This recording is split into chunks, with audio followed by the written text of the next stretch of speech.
Welcome to the Slop Farm. Enjoy the video. In this video, I will explain how to replace a Ford Fusion hybrid battery. This is a significant repair, and understanding the process is crucial. Hybrid batteries operate at high voltages, so safety is paramount. We'll cover the necessary steps and precautions to ensure a successful replacement.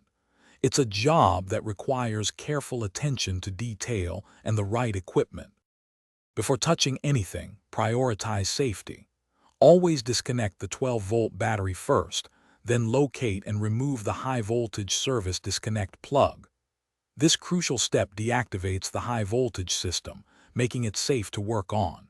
Remember to wear insulated gloves and safety glasses. You'll need specific tools like an 8mm socket, a 10mm socket, and a torque wrench for proper installation. Once safety measures are in place, you can begin the replacement. The hybrid battery pack is usually found in the trunk or beneath the rear seats. Carefully remove any trim panels to expose it. Disconnect all electrical connectors and mounting bolts, then gently lift out the old battery. Hybrid batteries can be heavy, so consider having assistance. Install the new battery, securing all bolts and connections. After installing the new battery, reconnect the high-voltage service disconnect and then the 12-volt battery.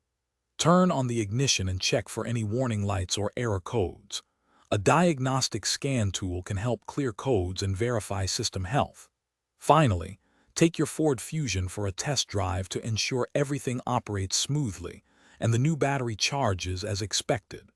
For other great deals and the link to those darn tough socks, check the description below. Thanks for watching. Consider subscribing if we helped you today.